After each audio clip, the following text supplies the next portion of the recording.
you don't have to do it. I almost went to sleep. Did you go to sleep? No. No. I sent emails out and I had phone calls. I know. So I didn't do it.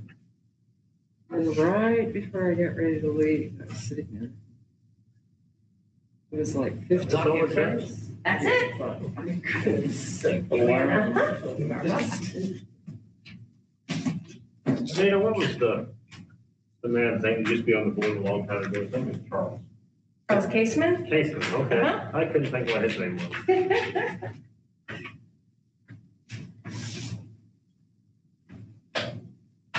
Yeah, I haven't seen him in years. I don't know even if he's still around the area or not. What about Bill Foley? I don't ever see Bill Foley either. Really? I don't know where they are. I don't know, so many people I'm reading the obituaries and,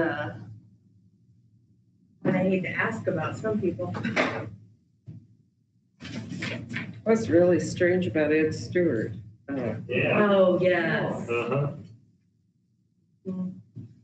And Ken Messer.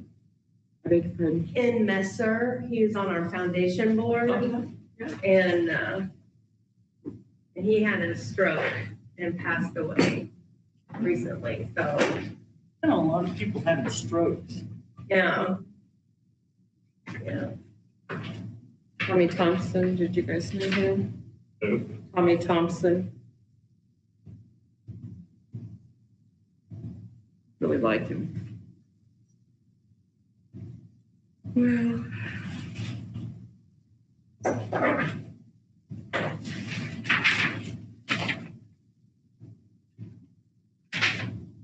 Anita, you thought someone was calling in, a board member?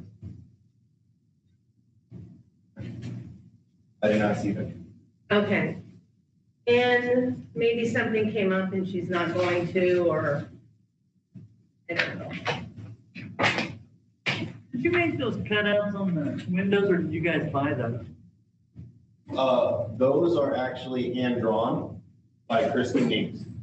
Oh, They're they're painted. beautiful. Yeah. Those are neat. They're beautiful. I believe she does them seasonally.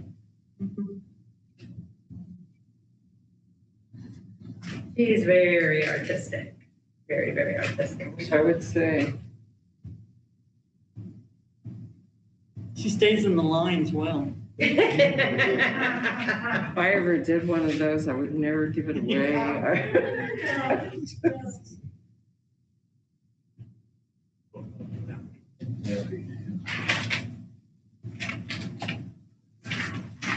Okay, I will call the meeting to order. Do you want to take roll, Anita? Sure. Fern Dethridge, Present. Carlin Dillon. Here. Lori Dodson. Here. Georgia Jarman. Here. Ron McMullen. Here. Judy Tyler. Here. Judy Walter. Here. Scotty Walker. Here. Unable to attend, Allison Burton.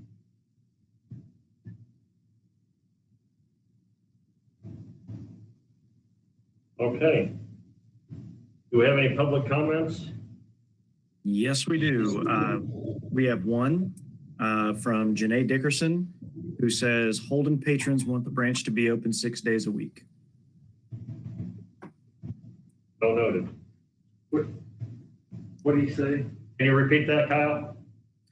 Yes. Janae Dickerson in the YouTube chat says Holden patrons want the branch to be open 6 days a week. Okay, thank you. Mm-hmm. Any other public comments? Not at this time, no. All right. We'll move on to the consent agenda. Any discussion about any of those items? I like them a lot better. They're very neat and nice. Thank you. I move that we approve the consent agenda. I'll second that. Motion by Georgia Jarman, second by Ron McMullen to approve the consent agenda. We'll take a roll call vote. Fern Deathridge, Yes. Carlin Dillon, Yes. Lori Dodson. Yes. Georgia Jarman, Yes. Ron McMullen. Yes. Judy Tyler. Yes. Judy Walter is still on here. Scotty Walker. Yes. The motion passes with 7 yeas and 0 nays. Yes. Okay, unfinished business, operating hours. Did everybody get?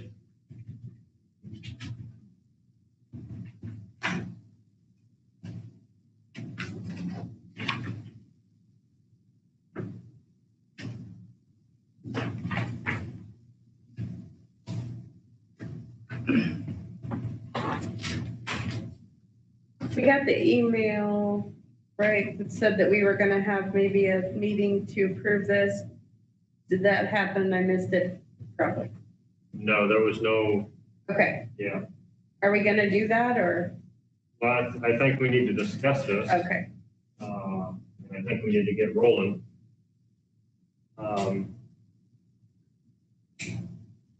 Does anybody have anything to offer? I personally don't like the Monday closed. I know Knob Noster has an issue right now. They don't have enough staff, which we need to get that fixed. But I think the library should be open, with the exception of Porter and Waverly, which has always been a short number of hours. I think the library should be open 6 days a week. I agree, because they used to be. I mean, that's before we went to that COVID. I mean, they've been open 6 days a week, except for Porter and Porter and Waverly are open Monday, Wednesday, Fridays, and Saturday. Yeah. And Waverly's happy with that. I know, Porter. And I think that's always been that way for, yeah, Lexington, Odessa, here, all of them was all open 6 days a week.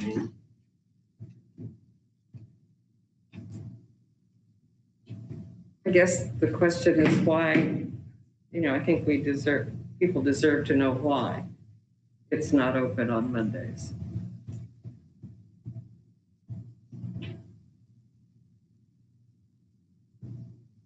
Do you want me to weigh in?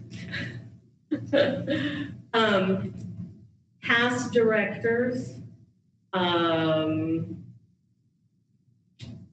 looked at usage and amounts of telephone calls, and they found that Monday was a day that there was not as much usage as the other days. And so to cut down on the number of staff, they made the decision to close on Mondays. And then some of the branches were not happy with that. And so then they let the branches decide what hours, the branch managers to decide what hours they wanted to be open. Some like being closed on Mondays. And basically it's everybody has the same day off. If you're closed on Monday, everybody just has Monday off. If you're open 6 days a week, branch managers are having to schedule people to have their days off throughout the week. And that could change from week to week. So I think some staff liked having Mondays off. And then with our latest director, she kind of followed suit with that. And with the COVID hours, she was keeping it closed down, in which maybe we are ready to start expanding out again. But we will have some issues with some staffing in some of the branches until we can get them back up to staff. Thank you. I appreciate knowing that. This is kind of a related topic. Do we have any idea how many staff members have their COVID shots? No. I mean, I've talked to people who are getting it, And I know some staff members are not going to get I COVID was going to shots. bring up that later in the agenda. If we can. Well, maybe we could find out. That would be helpful. I've seen in the reports that several said, you know, they were happy to get their shots. And so that would be some important information. Well, I moved that the libraries other than Waverly and Quarter, they're open 2.5 days a week. But I moved that all the other libraries open 6 days a week like they used to be.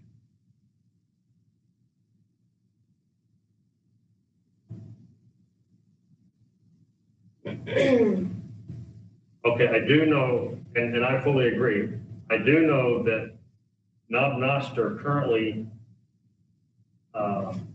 only has, they have 2 employees, but one of them has just resigned. So Laura just has 1 part-time employee. She has to have more to be open more. So we're either going to have to get somebody transferred over there temporarily, or we're going to have to make sure that she gets hired, that she gets some staff on. And that's the only reason that, you know, she has proposed smaller hours is because she has smaller staff, but we need to get that Knob library staff again. We're spending so much money, look at these things here, you know. And I've contacted a lot of different people in different places, they aren't even happy with these, they don't even want to move. So we didn't pay staff people. Well, I think we can pay for more staff. Yes, I do too. There's I no definitely question think about more that. staff should be already. The staffing is just beyond comprehension to me. Why Lexington, Odessa have so many staff members. Yeah. Well, Lexington don't have many. They got the same number. Huh? They've got the same Oh, number. okay. Yeah. And they both have the same number.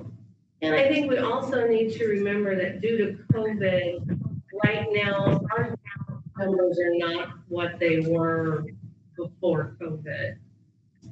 And so I would like to look at all the branches, their usage, because I think some have bounced back faster than others.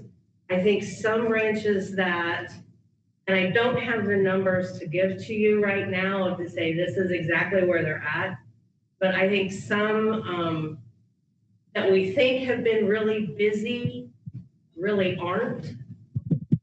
We're used to them always having and historically busy, that they're really not as usual.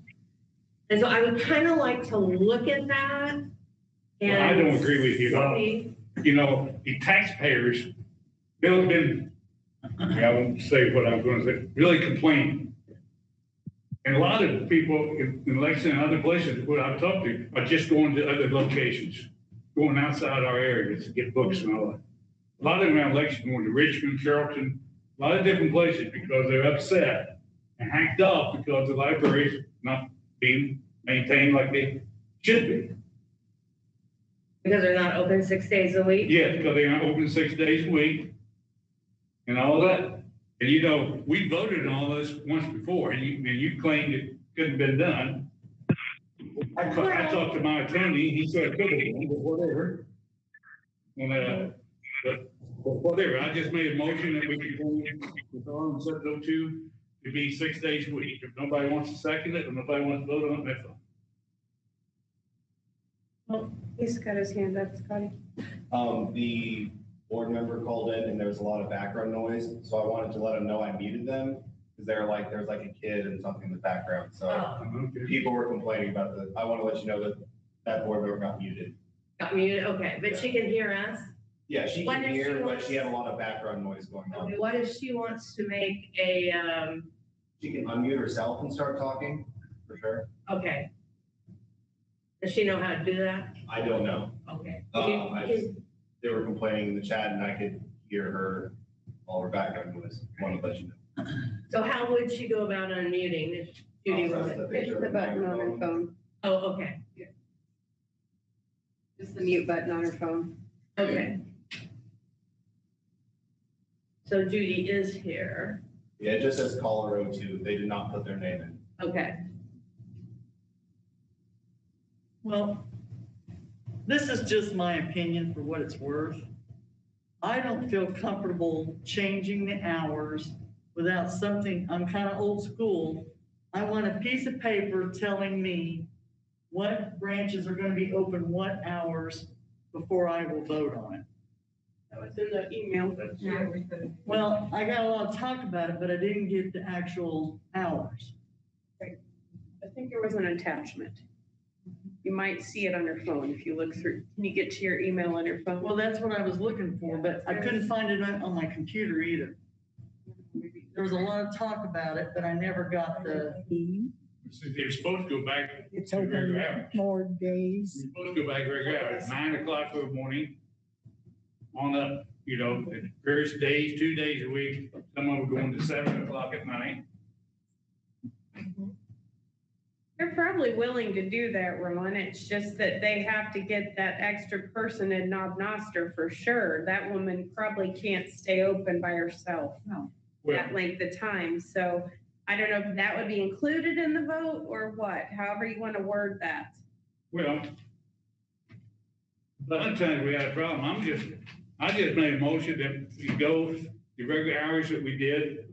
And if you don't have a staff person, then that's fine. They'll just do it once they can get somebody hard to do it.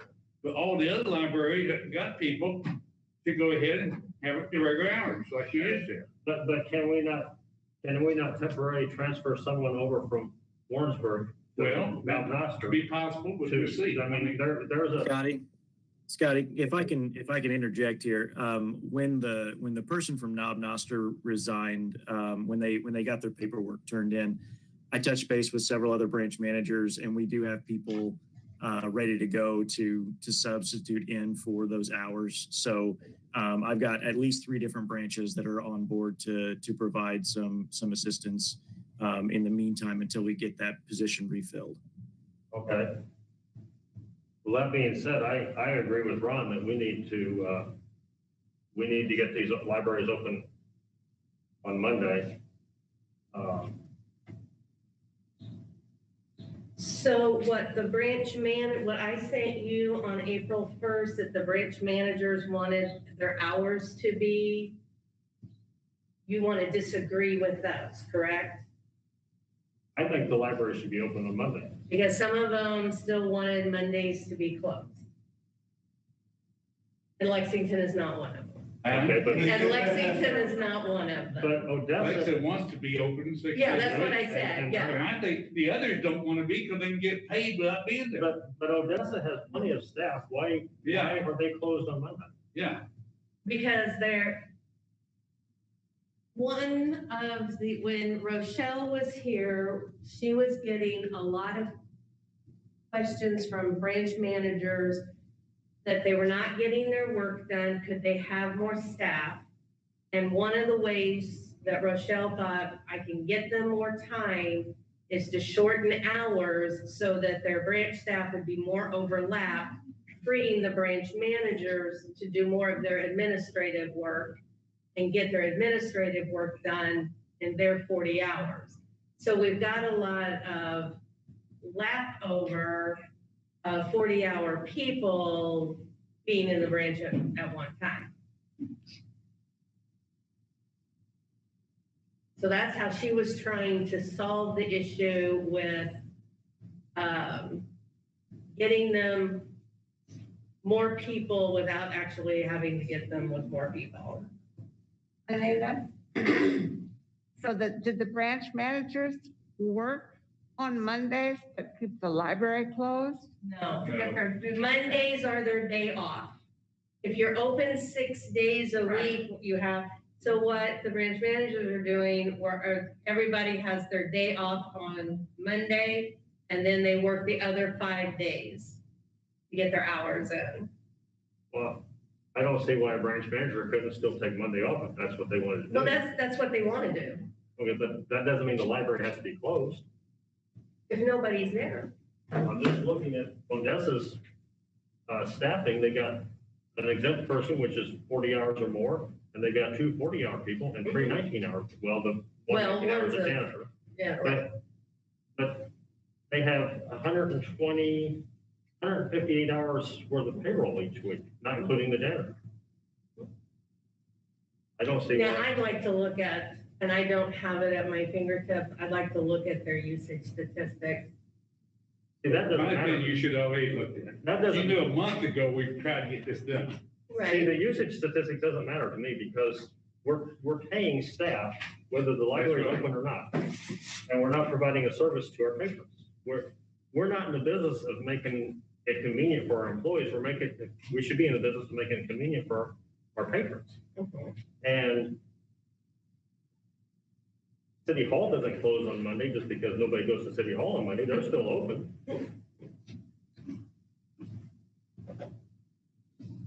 Well, we aren't gonna have a second on my motion, we just, well, you know what, we're going to something else.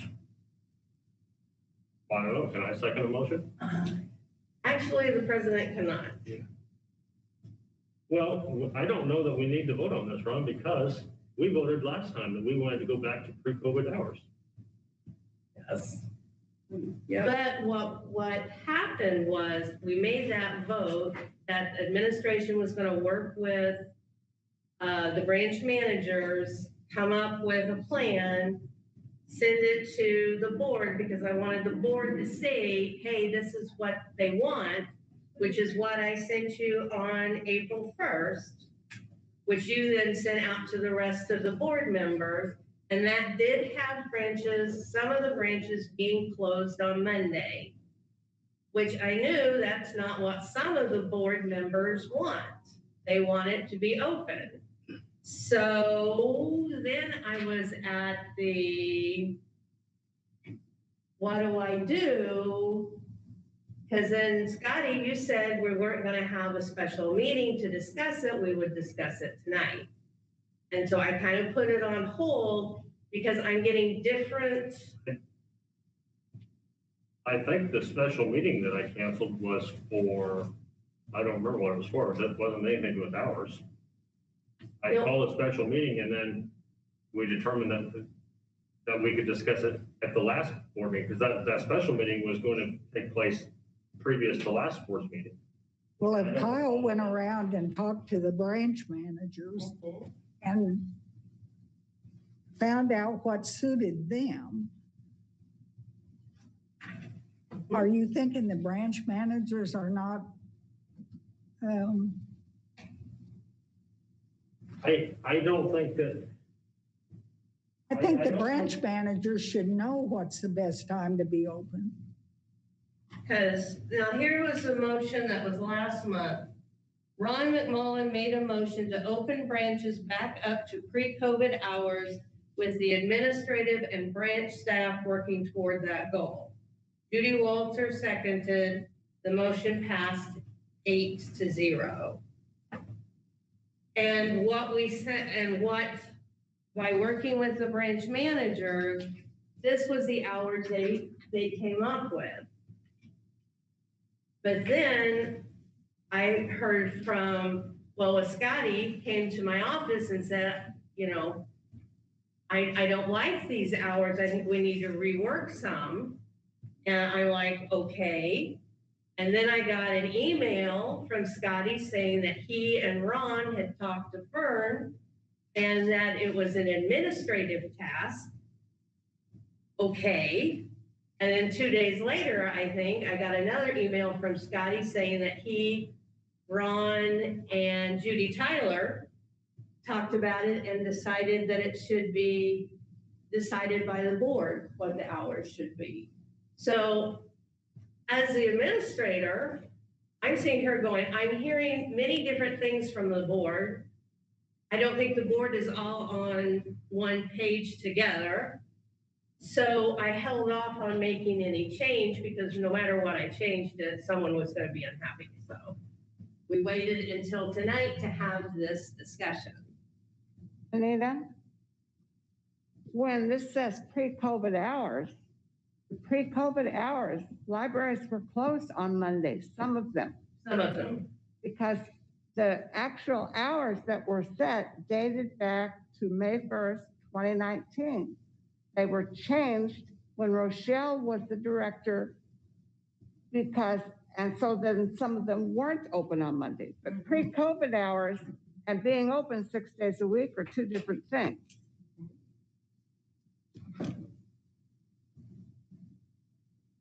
So the motion calls for pre-COVID hours.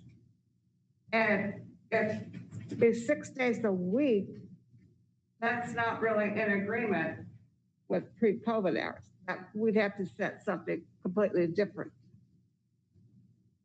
Just like you're doing with Knob Noster, like sending somebody over there to the one that doesn't want to be open on Monday. And you just send somebody over there or hire somebody else to take over that? I mean, Well- you want them, Master wants to be open 6 days a week, but they don't have the staff. right. And Kyle has told us that he has made arrangements Right. for them to have. But when Laura proposed these hours, she called to tell me, she said that this is based on the fact that she doesn't have staff right now, that she does want to be open 6 days a week.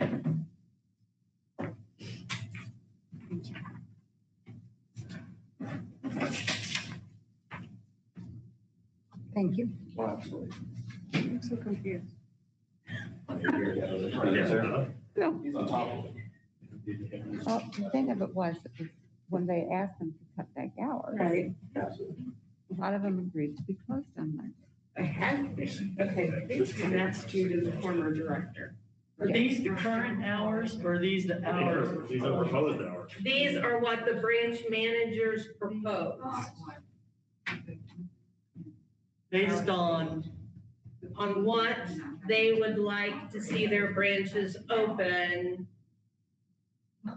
based on their patrons' needs. We asked them, when do your patrons want to be open? And Scotty's absolutely correct. Laura did say she'd like to be open on Monday.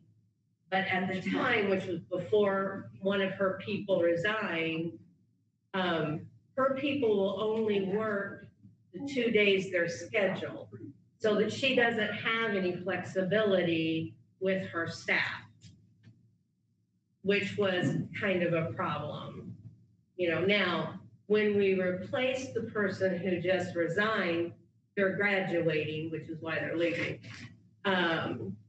If we got someone that's much more flexible for her, we might be able to, or we may just need to give her one more person.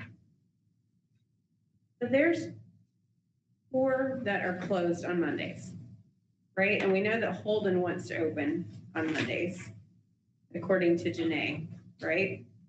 And Well, patrons are saying they want to be open on Mondays. right. Staff is asking to be closed on Monday. So can we find out if we could just, if the consensus here is to keep it open, can we afford to do that? And can we get somebody in there or hire? At Holden?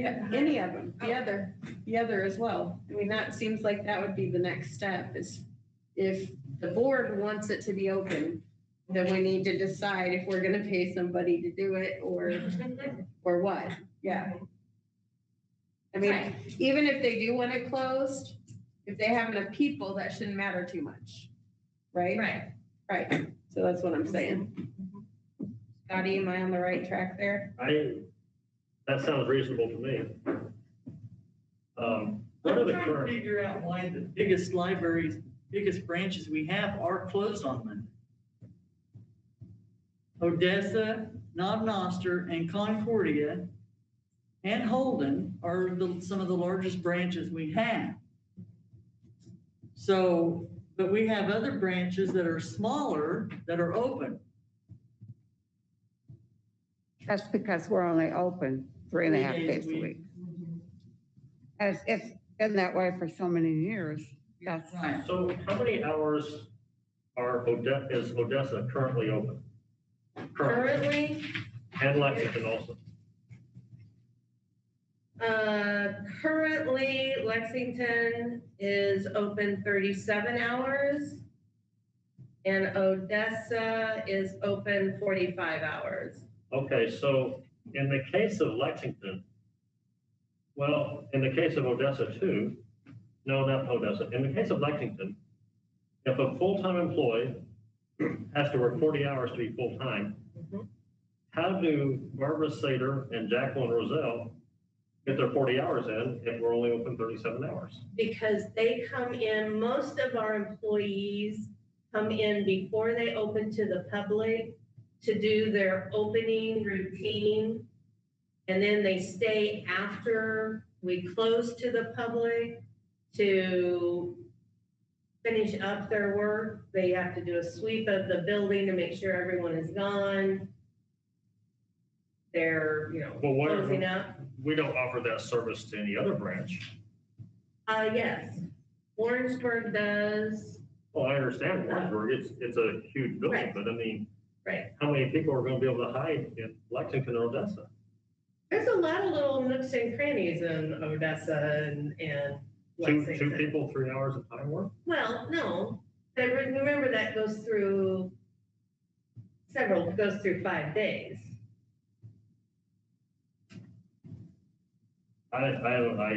I just don't get it. I know one thing that the branches would really like to see done, and that is to dispense with taking reservations, appointments.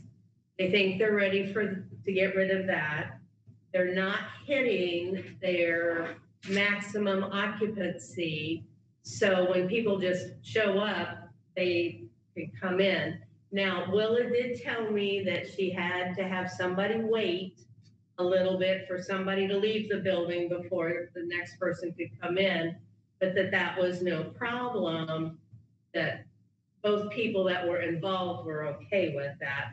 And I believe now Noster has been another one that had to ask somebody to wait, but that is not the norm. Most of the time, they don't have as many people in here as to hit their building capacity during COVID, when we set how many people can be in the building at one time. So Are you ready to lift that requirement then? I think so, yes. I think that would help some. On a related note, all the branches, if you call the branches after hours, the answering machine says this branch is closed. So that needs to be changed. It says, to the effect, this branch is closed, is only open for technology appointments. Oh, Yes, all of the recordings have been set months and months ago, and the hours and services that we were offering changed so frequently that Sarah literally couldn't keep up with the recordings. And when Tanya was here, she just made the decision, stop updating the recordings until we get to a normalized schedule. So whenever a more stable decision, that was the last standing orders, where all of the messages would be updated once a more normalized schedule was made. At minimum, they should be updated to say that, open by appointment if we're going to still. Oh, I'm fine with whatever they say. I'm just saying, we Yeah. do need to let people know that we are open. mhm. Well, I just want to be clear on one thing. This is something I'm not clear about. The branches that are closed, other than Knob Noster having a staffing problem, they're not wanting to stay closed because of staffing. It's just, they don't feel like there's enough people coming in to keep the doors open. But the 3 out of the Except 4. for Lexington, and I think now Noster too would like to be open on Mondays. An observation on the hours that Odessa wants to be open now is 5 hours less than what they are open now. I mean, right now, you just told us that Odessa is open for 45 hours. But they want to be open for 40. I was rather surprised when she said 45 because I was thinking they were open less. Now, than 40. unless I've counted wrong, because Yeah, now they're open that. They want to decrease their hours. I thought. right now they're open from 10 to 7, which is 9 hours. I have Now, that's 9. 10 hours. Yeah, I've got 9. Well, and on then all they of them. have, and I was counting that, they have an hours for like lunch. Well, you're right, I would have to count it as 10 hours. Yeah. Yeah. I counted that wrong. Well, what if, So then I probably counted all these wrong. what if on Mondays they opened later? Say they opened at 10 instead of 9. And then other Every days, library, or just certain ones? The ones that, Well, I think we should be consistent somewhat, don't you? Only maybe thing, they shorten their, Lexington, Monday is their busy, one of their busiest days. We know that. the ones that are closed on Monday, couldn't they shorten their hours to like a 4-hour day? Just to be open? I don't know, they may, I don't know. If that were the case, and I'm not saying yes or no, but if that were the case, I would say that it would have to be 4 hours in the afternoon. That's the busiest part of the day after people get out of school, so. Well, I'm gonna be right honest. In the last 2 months, I've been gonna go to the library in Holden probably 5 times, and every time it was on a Monday. And I start out the door and get in the car and think, oh, it's closed today. Holden has been closed on Monday as long as I can remember. Am I right? It didn't start that way. No. Yep, that- I feel like even in my teenage years, they were Well, closed when on you're talking about Monday. The old library, Yeah. when you were. Don't need to say I that. don't know when that old library was. Well, I'm just saying. When I- That's all I remember is not ever being able to get into the library on Mondays. Well, if All I we're, remember is tripping if over we're back and tracking books, people, because there was no and room we on the know shelf what because days That people are there. That too. What'd you say, Fern? I said that we're making some effort to track customers and know when we are the busiest and stuff, and it makes sense to go with that. That's what a lot of businesses do. You're right. Companies and businesses do that to save money. I feel like it should probably be a money issue rather than a person or two. People issue. will get used to whatever hours you're open.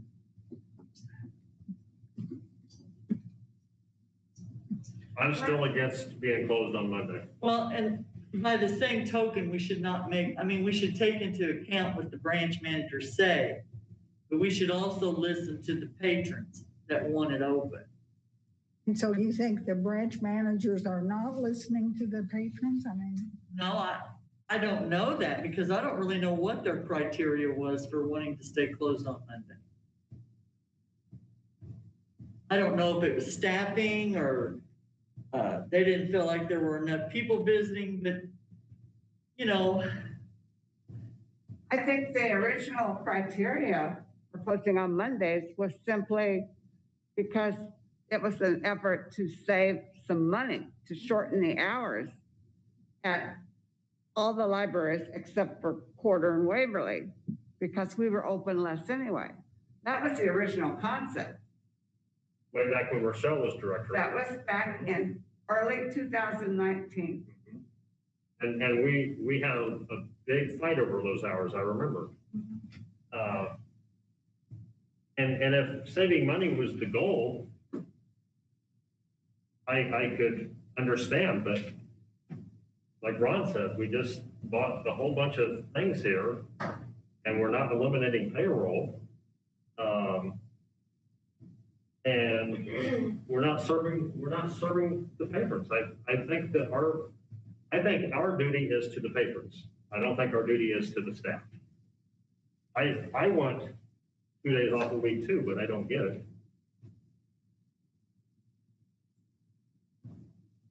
Well, the staff can only work 5 days. Well, I guess they could force to work 6 days. They wouldn't like it. They would want, if you're open 6 days, staff would want 1 day off during that week. Sure. And that's So the way it always it has just been. means they would be scheduled one day off. I said that in the beginning, there's no reason if a branch manager wants to take off Monday, well, they can take off Monday, but that doesn't mean the whole place has to be shut down. The branch manager does the scheduling for each of the libraries, correct? For their particular library. If they have enough people employed, they should be able to schedule so that they have, because all the part-time employees, isn't that on their job description that they can be sent to other libraries to work? Oh, yeah, Yes. yeah.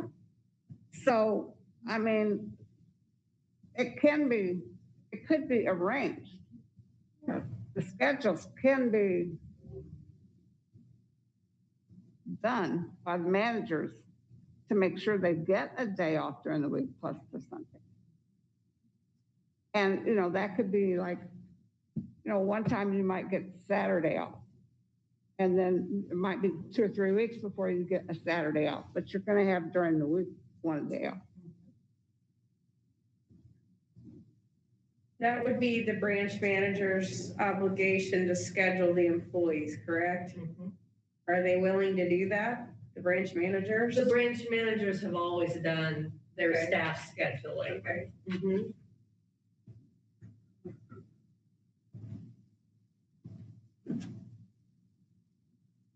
So we've had a lot of discussion. Can we get a second on Ron's motion? Ron, what's your motion again? You want me to read it? Yeah. Ron McMullen made a motion for the branches to be open 6 days a week other than Quarter and Waverly, whose hours would stay, or their days would stay as a. Monday, Wednesday, Friday, and Saturday. Back to the original hours before. But before Uh, the last, Rochelle. Yeah. Before Rochelle. Yeah. Mr. Constance, I think this is your area. Do you have any suggestions for us? Well, I was just going to mention that there are several comments from branch managers in the YouTube chat. I didn't know how much wanted to be, you all wanted to hear those. If you want to hear them, I can read them off. They've come in at different times, so some of them may not seem incredibly timely, but I'll just read them off in order. Willow Beach says, we come in early to take care of filling holds and complete opening tasks and stay after closing to perform closing tasks. Jay Steinkooler, Holden had a 4-hour day on Mondays before COVID, and we had very few patrons. Barbara Sider, who is not a branch manager, but she's a staff member in Lexington, says Lexington is working COVID hours. I believe we were 45 plus hours a week pre-COVID. Jay Steinkooler also adds staffing is a big issue. Willow Beach mentions we were actually open 48 hours, Barbara. Lexington did not want to be closed on Mondays. We were instructed to do so. Laura Parent says, it seems it would have been very beneficial for the managers to be at this meeting. Jay Steinkooler says, we have to have enough staff to cover all the hours. Barbara Sider then says 40-hour employees work 40 hours. Jay Steinkooler says, also the last time I left a staff member alone, all heck broke loose from the board. Willow Beach then says, speaking for me personally, I did not want to have Monday off. Again, we were instructed to do so. We can schedule people to work when we need them to work. That's all of the comments up to this point. Okay, I need to address Jay Steinkooler's comment about all heck broke loose from the board. I remember that issue. Judy Kephart was left alone in the library. Judy Kephart, who is a CERT Clerk 1, was left in the library all day alone by herself, 8 hours. We've talked about this in board meetings in the past where supposedly employees can't work by themselves, but I've never suggested that employees should work by themselves all day by themselves, but yet they felt like it was okay for the whole entire Holden staff to go to a conference or a meeting or something and leave Judy there alone. And I told Judy, when I found out about it, I said, Judy, you have my permission to close and go to lunch. She declined to do so, but the whole issue of the board going break, that was me, because that was not right to leave a circ clerk one in the library all by herself all day with no opportunity for a break while everybody else went out lollygagging.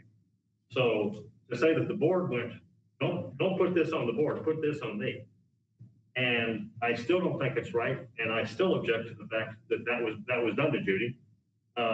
If the branch manager wants to work by themselves, I feel like the branch manager should be allowed to work by themselves, but I don't think a 19-hour clerk should work all day by themselves with no opportunity for a break. And that doesn't change my opinion. I don't care if one person comes in the library, I still think it should be open. Because this library exists to serve the patrons. It doesn't exist to serve the convenience of the staff.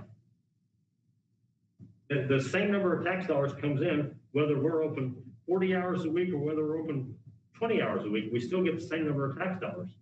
We need to better budget. If there's a concern of not being able to afford staff, well, then we need to look at our staff list here and look where we're spending money and where we're not spending money.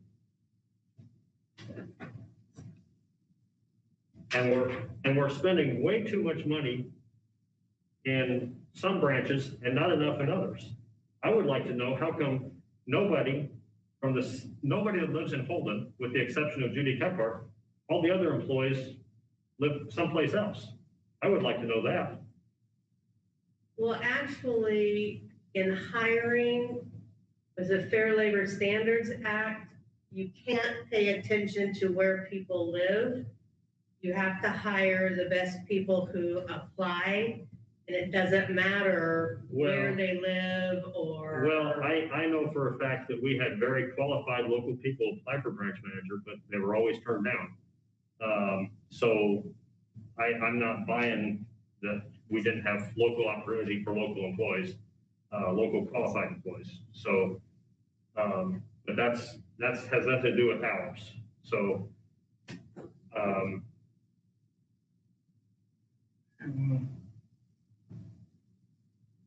Mr. Constant, do you have a suggestion for us about pre-COVID opening? I'm not sure I understand the question. What do you mean pre-COVID opening? I'm sorry, my head's a little swimmy now. That's okay. Is it possible for you to arrange for pre-COVID hours for the libraries with the staff you have and the resources you have? Well, again, I think pre-COVID, I understand the difficulty that you're having in phrasing the question, but I do think that pre-COVID hours is not a very specific way to look at our hours. I think there were 50 some years of our libraries pre-COVID. So, you know, we would have to be a little bit more specific about that, but I do think that we can open for more hours in various places. I think, you know, it would take a larger discussion of statistics and usage and things like that to kind of elaborate on my feelings on the appropriate kind of hours that would satisfy the need in each location. But yeah, that's. I appreciate what you're saying, and I know that this is a difficult task because we have several different groups of people to consider. I guess what I am asking you to take a look at is not the 50-year ago or the 25-year ago or the 10-year ago or the 5-year ago pre-COVID hours, but the most recent pre-COVID hours. If you could look at that for us, is it feasible with the staff you have? Do you have a reduction in staff? Forgive me, I don't have as much past as some of our board members, but it would seem to me that with the people we have, with the supervisors we have, you know, it just kind of seems to me that there could be a nice compromise situation. So I think that we could meet that. We could have a compromise. The two positions that, or the two branches that are expressing the most concern about their staffing right now are Knob Noster and Holden, and they have both lost 19-hour positions within the last 5 years or so. So I think that, you know, if we were to look at our salary schedule and try to make room for those positions to exist again, I think that would probably be feasible. But you know, that may require the board to reallocate funds from the current budget or to wait until a new fiscal year occurs. But you know, that's certainly something that you all, it's certainly within your power to do that. Okay, I don't remember the specifics, but Holden didn't lose a 19-hour position voluntarily. We gave it up. And I don't remember the specifics, but it was taken away from Holden. Well, my point is, can we get those services back to our people, regardless of the reason they were gone? And if we have money in our budget to do that, I think that that's a fair thing for us to consider. And if you have the wherewithal to make a schedule that is the most recent schedule pre-COVID that would satisfy some of the needs of our people, I think that would be a real logical thing for us to look at and do. Georgia, would that be pre-last, not COVID necessarily, Okay, but the last? Pre-May 1st, 2019. Yes. May I 1st. think we need to step away from pre-COVID and 5 years ago and 10 years Well- ago. And I think we need to decide what we want to set our hours now. Yes.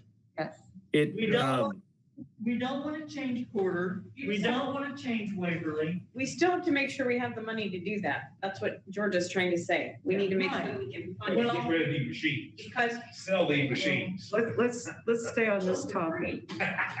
those were free. Free. Were you, We got them with a grant. Oh, We okay. didn't pay for those. $100,000 for all those? We got, I believe, it was 67,000 that we got from Johnson County CARES Act that paid for those. I didn't know that. Kyle, Nobody wants. Kyle, can I call you Kyle? Yes, please do. Yes, you are correct. Were you getting ready to say something? Um, I thought you started. Yes, I was. Oh, yes, I remember now what I was going to say. If I may offer a suggestion, it almost sounds like we're talking about going back to Karen Hicklin era hours. I don't know if that's what folks have in mind, but I was just going to throw that out there. That is certainly something that we can look at as maybe a base model pre the last two directors. And then maybe start from there and see what that looks like. I think that sounds good, Kyle. That's going to drag us out another month. And we had this discussion at the last board meeting. We wanted these hours previous to this board meeting. I think last board meeting, everybody voted to go back to regular hours. Now, everybody seems to be. That's because they printed out these.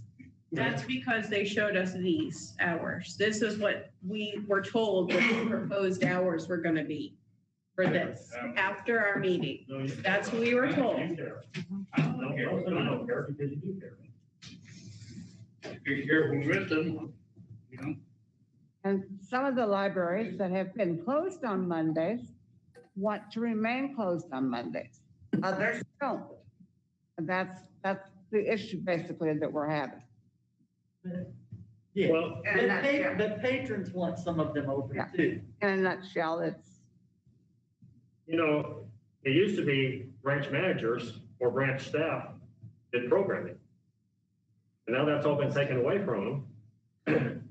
If there's slow time on Monday or Wednesday or whatever, I don't know why they couldn't be doing programming.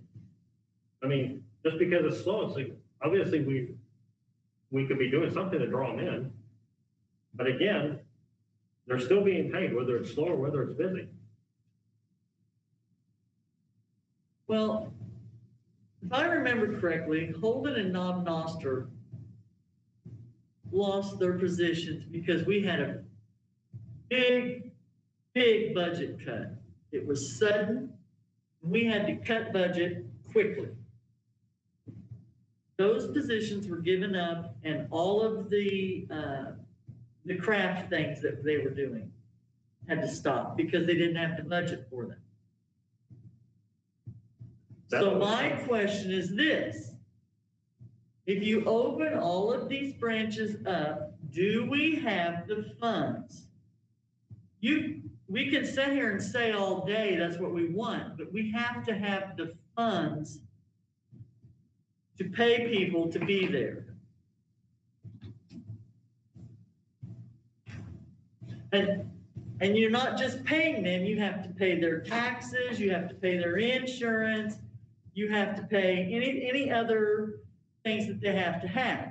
So do we have the funds to open these, to put these positions back and open these up that many more hours? And if we don't, why don't we? If Well, we don't because have- we've put our budget into other things. That's here and there. I don't have the budget in front of me, but did we cut the personnel budget for fiscal year 22 or 21? 21, This particular operating year? no, I don't think the personnel budget was necessarily cut, but because minimum wage went up, Right. and we're trying to keep ahead of minimum wage, that it basically And it's gonna keep going up. is gonna keep going, yes. It's gonna go up to 11.10 next. So, but not only your minimum wage, everybody's gonna step up too. We have not given step ups. All we have done is raise, and that's gonna be a discussion I want to have with the finance committee on the board. There are some ideas on the salary scale of maybe allowing everybody to have a step increase and not raise the salary scale up, but it might mean moving some people off of that very lowest track A, because track B is already above what minimum wage is gonna be come next January. So there's some different things to kind of play with on that salary scale to see which would be the best. But we've held people on their step for like the last 5 years. So if you were hired 5 years ago, you're making track B step 1, and then I hire Fern tomorrow, she's also track B step 1, but you've been here for 5 years. Some of our staff is starting to kind of complain about that because they've not had that step up. So I would like, They got paid almost for a whole year they didn't work too. well, that's true. That's true. You know, Still But 5 my years. point is this: we gave those positions. Those positions were taken away from those branches at that time to cut the budget. And I'm pretty sure that had to be, I think it was 2017 or 2018 when those went away. I think it was 2018. I think it was 18. So I think that's, it was during Rochelle. yeah, maybe. So, okay, that's what? 2-3 years ago? Lots happened in 3 years with our budget. Well, I'm not saying they can't be budgeted back in and we'll have to cut the budget somewhere else. right. I'm just gonna point out that our staffing levels right now are based on how the libraries were being run when Karen Hicklin was director. That was 3-4 years ago. Yeah. I can't believe that things haven't changed in 3 or 4 years. That we should have reviewed this a long time ago. It should have been reviewed a long time ago, why Lexington and Odessa have so much staff compared to the other branches. And that was based on what Karen Hicklin decided 4 years ago. Well, I believe a couple meetings ago, we were told that below Warrensburg, Concordia, Odessa, and Lexington were the next three biggest branches. Isn't that- Concordia, Lexington, Odessa. Odessa. Well, Odessa was in a branch by, or in a class by itself. It was Warrensburg, Odessa, and then Knob-Noster, Lexington, and Concordia. Or Knob-Noster, Lexington, Holden. It was Lexington, Concordia, and Holden were the next level down.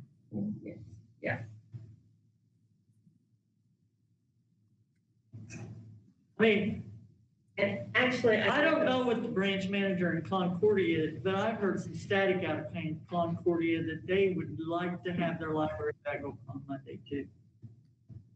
That's from patrons, not the, I think all the patrons would like to have it open. now they may, you know what, they may not even go there on Monday, but they would like to know it's open, I guess. Right, so they could if they wanted to. Yeah.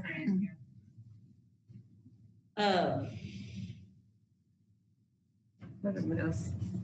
Well, we've spent an hour on this and haven't really accomplished anything. Can we table that? I still think it's an administrative function. I think it's up to the administration to set the hours.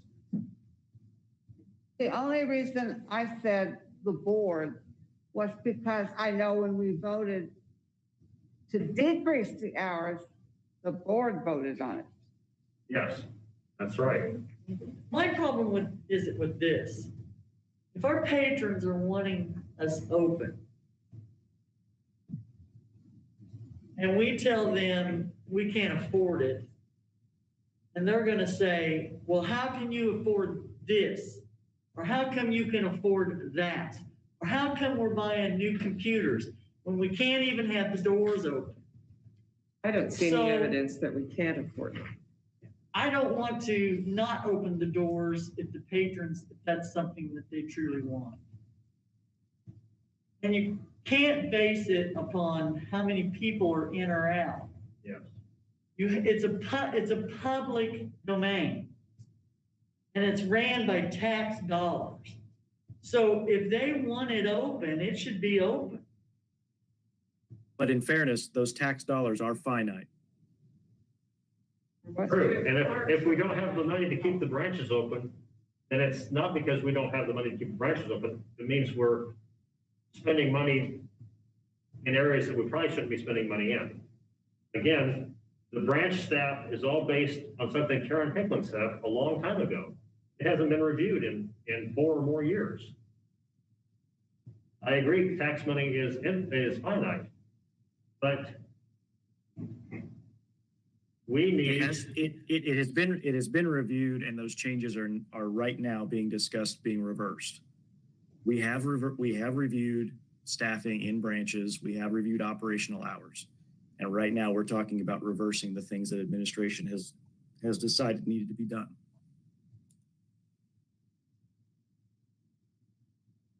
Well, I stand by my original statement. I think the library should be open on Monday. We have a motion on the table.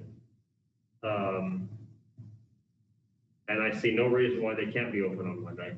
Branch managers can still take the day off if they want Monday off, if they want Friday or Wednesday or whatever day they want, but the library should still be there to serve the people, and I think that we're. So long as we have staffing. Yeah, and I think that we do. At least she could make it work. The staffing, yeah. Just sounds like there's enough people that are volunteering to do that. Or to go or transfer or whatever, so. So can I get a second?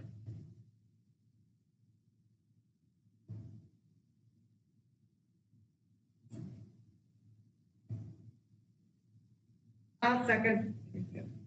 Okay, we have a motion and a second. Now, may I read the motion to make sure it's correct? Ron McMullen made a motion for the branches to go to 6 days a week, other than Quarter and Waverly, who will stay at their current hours or something like that. What about Leeton? Does that, We don't have a say in Leighton's hours at all. Open on Monday anyway. Is that correct, Ron? That's, Okay. that's not, I'm sorry, that's, Anita, just to throw out something, Deanna Schuler, the librarian there and the administration at Leeton, has actually been really good and very communicative about their hours. And in our agreement that the board signed with them, we do have an equal role in at least assessing the public hours. And they've been very good about doing that. That arrangement so far has been working really well. Okay, thank you. Okay, so we have a motion and a second. We'll take a roll call vote. Or is there any more discussion? I can't. Do they have the capabilities of changing the hours on Monday? Because if they do work a full Monday day, that's pretty long hours. So could they make it shorter hours if they chose to do that? Or does it need to be open from 9 to 6 or 9 to 7? I think that should be up to the branch manager and the administration. And administration. I would agree with that. If We they need to want to put that in shorten there? some of the hours on another day too, why not? I mean, it's up to branch managers and administration.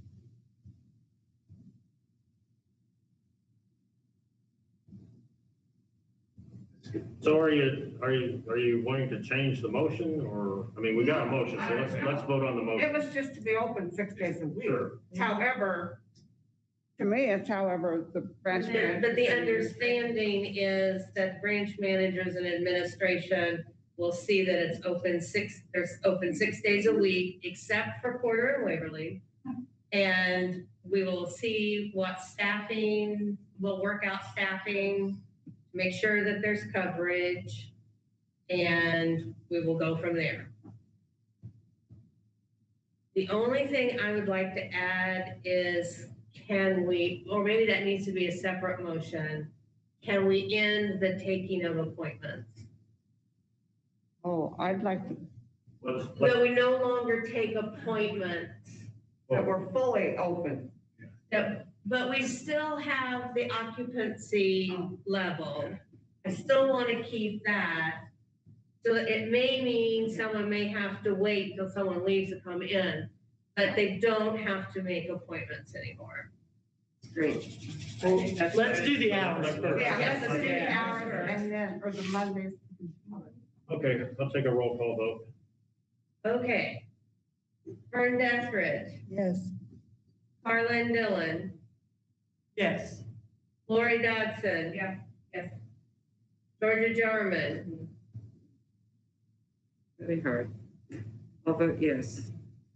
Ron McMullen. Yes. Judy Tyler. Yes. Okay, Judy Walter. Is she still on the line?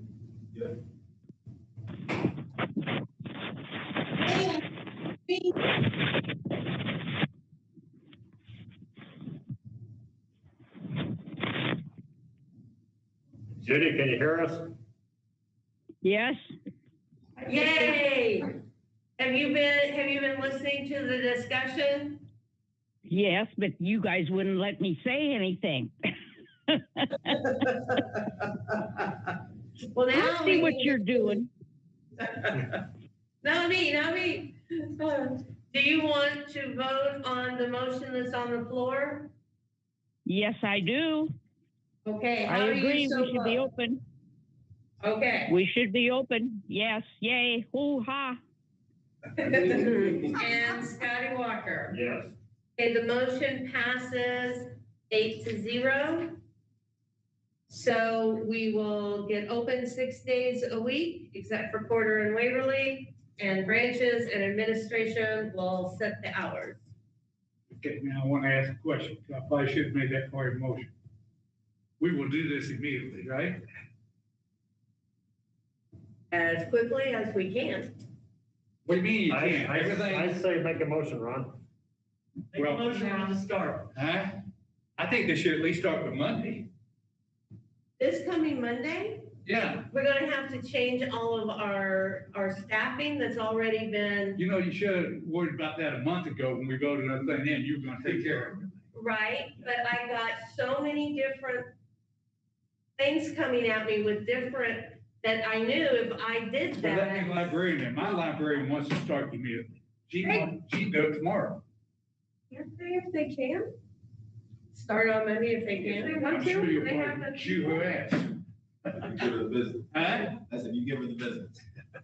I mean, obviously, they're What gonna need about to. if they can do it immediately, but they have to be to these hours by May 1st? By the 1st of May.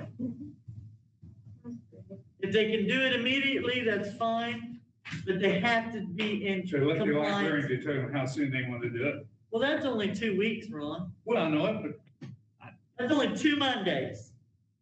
I'd like to have a good explanation as to why they can't open immediately. Well, if they've already got their schedules out and their staff have already got, you know, what days they've got, and now you're gonna say, okay, now we're gonna totally change it all. I could see where that might be a hardship on the circulation staff. It's not gonna be a hardship on administration, well, in my opinion, but I it could should not, see if it it should could. not change any before, I mean, if you want, if the librarian wants to change it, like anyone wants to, immediately, fine. If not, no later than May 1. Well, it would actually, be if you give them 2 weeks, it would actually be by May 10th. I may what? 10. If you give That's them. too long. Yes. What day is May 1 on? Saturday, I believe. Saturday. Okay, It's a so Saturday. May 3rd, I would say May 3rd. Just let them do it. Kyle, That's a do you week. think we can do May 3rd?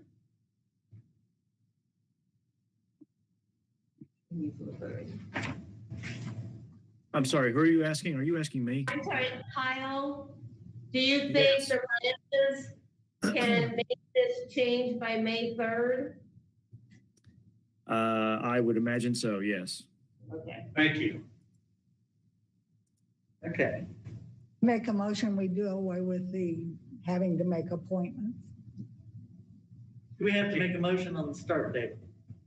I thought did you make a motion on the I start don't date? think we have to make a motion on the Did you start make a date. motion on the start date? Branch managers. Did you make a motion on the start date?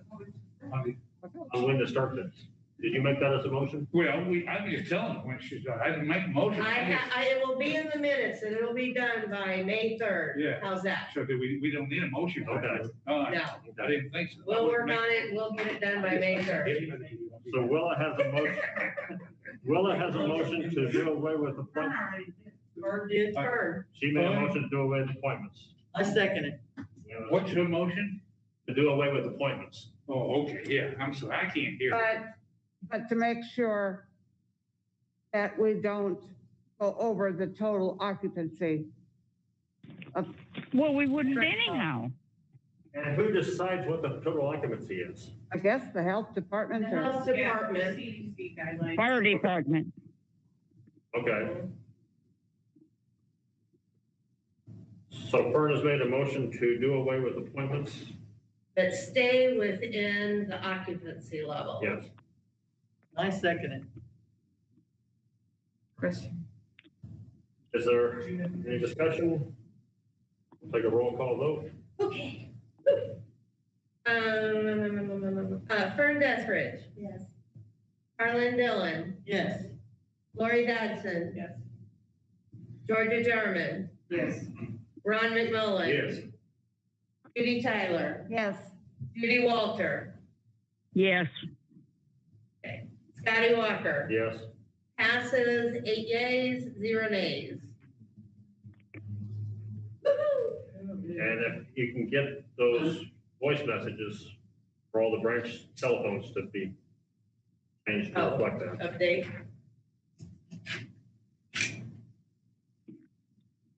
And the administrative one.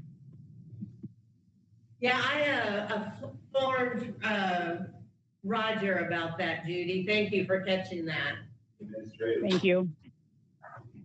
It still lists as Tanya. Oh, yeah.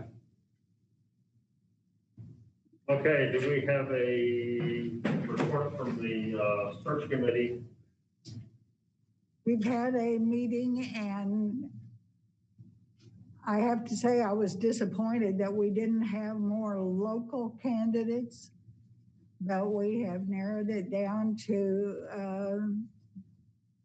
top 2 or 3 people and are arranging to do an online interview with a couple of those people. And if goes well and we decide to make a choice, why then we'll arrange for them to come for an on-site visit and meet the board. And if I could add to that, Mr. Constant, if we could have I'm sorry, I forgot the name of the program, the Go-to meeting. go-to meeting program set up for interviews on Friday, April 30th. Our first interview is at 6:30, and we would like to use the Warrensburg facility for that meeting. That should not be a problem. We will. Is the second interview at the same time, or excuse me, later that same day, or when is that? Uh-huh. And we should be through by 8 or so. Okay, so is it your plan to just use the same? I would actually suggest that you use 2 different meetings for each interview. That way there's no overlap between your candidates. All right, we'd appreciate that setup then. Okay, so the second interview time would be when? Start time? 7:30. Okay. All right, I can get that set up for you. I'm going to assume, and this will definitely involve the IT department as well. You will need a screen so that you can see your candidate and all of that. Please. For how many? Sorry, likely it'll be me doing this. How many people are going to be a part of that meeting? 4? Okay. 4 in the candidate. Gotcha. And was that AM or PM? Oh, PM. What was the date again, Georgia? I'm sorry. What was the date? April 30th. April 30th. April 30th, okay. And just a Put word. that in the minutes. Just a word to the wise, as folks have done a lot of these virtual meetings recently, you guys have probably already thought about this. I don't know how far afield these folks are, but when you're making these appointments, make sure you account for time zones. Yes, we had that discussion, but thank you for that reminder. We Sure. appreciate it. You bet. Okay, we have a report from the engineer committee report, or engineer committee.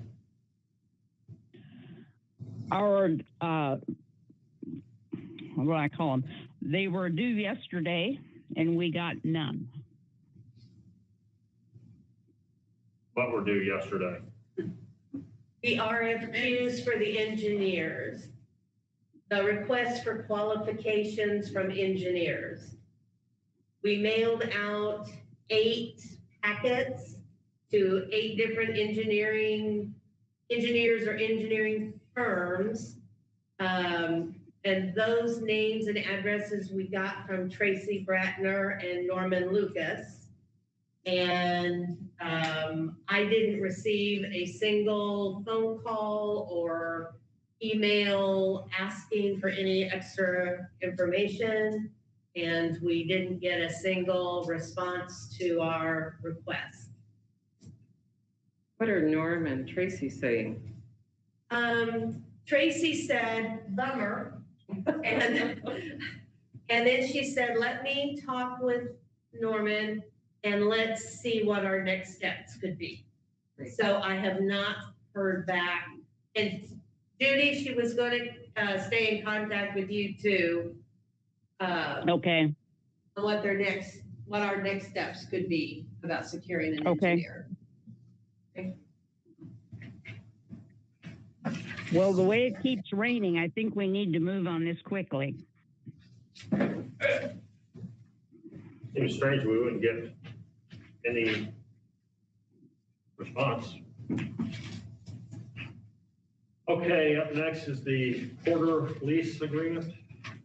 And I did put a printout on everybody's table, and the third page, because we did send it to library's legal counsel.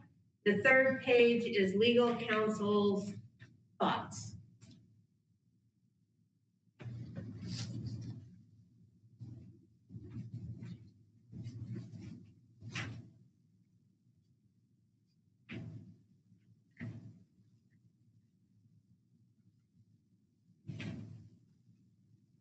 And just to kind of bring everybody up to speed, actually the lease with the quarter building expired last April, but that was during pandemic. We had a new director. The city of Quarter had a new city clerk. No one thought about the lease.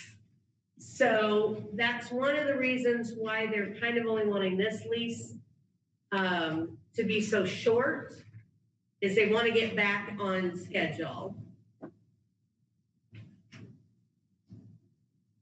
And then our legal counsel suggested that maybe next year we ask for a 5-year lease instead of a 2-year.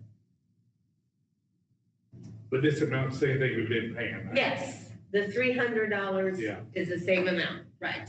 And they are willing to take on some more responsibilities.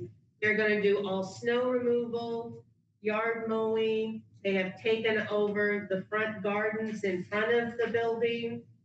So staff doesn't have to do that. And I hear they've done a lot, the volunteers have already done a lot of work on the front.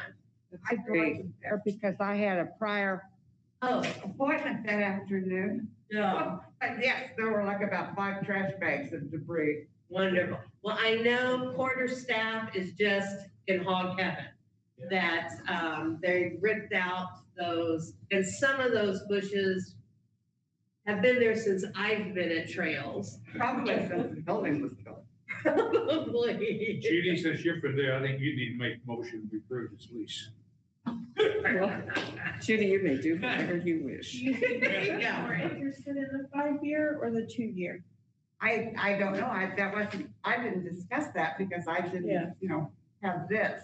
But I can talk to the mayor, since he's my neighbor. I can also go talk to the city clerk because he just lives up the street. I I would think we should go ahead and approve this. right. Have a lease in And place. then next year, we can ask for the 5-year. Maybe plant the seed for next time. Yeah. Has it typically been a 5-year lease? No. 2. It's always been this way. No, 2 has only been the last years when we had an issue with the furnace and The rent. the rent. Prior to that, I think it was 5 years. Okay. And then we went to 2 for a couple of years. Is that Okay. also your memory, Kyle? He's lost. He went to get a drink. I apologize. I was away. I am back now. I apologize. No. What was the question again? Is your memory with the quarter lease that several years ago, we were at 5 years and just like in the last 3 or 4, we've gone into 2-year leases? The best of my recollection was that it was at least 5 years. It may have even been longer than that, but we moved into 2 years a while ago. I make a motion that we approve the quarter lease for the 2 years as stated. And at that time, talk with them to see if we can negotiate a 5-year lease. I'll second that motion. Have a motion and a second. Any discussion? I'll call for a roll call vote. Okay. Vern Deathridge? Yes. Arlen Dillon? Yes. Lori Dodson? Yes. George Jarman? Yes. Ron McMullen? Yes. Judy Tyler? Yes. Judy Walter? Yes. Scotty Walker? Yes. Passes 8-0. And Scotty, don't get away because I have the documents for you to sign. Okay.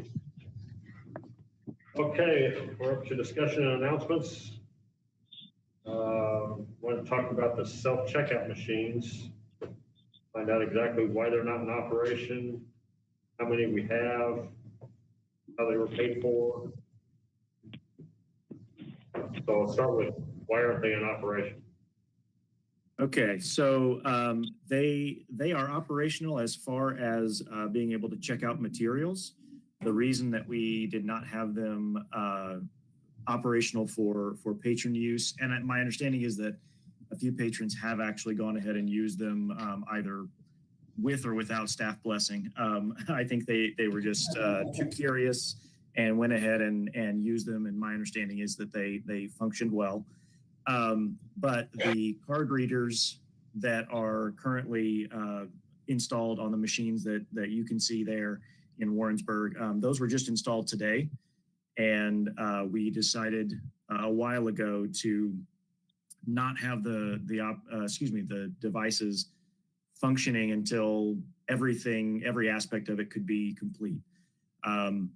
The issue that we ran into was that these were initially put in place and configured almost 2 months, if not longer ago. That was already a delay off of the original schedule.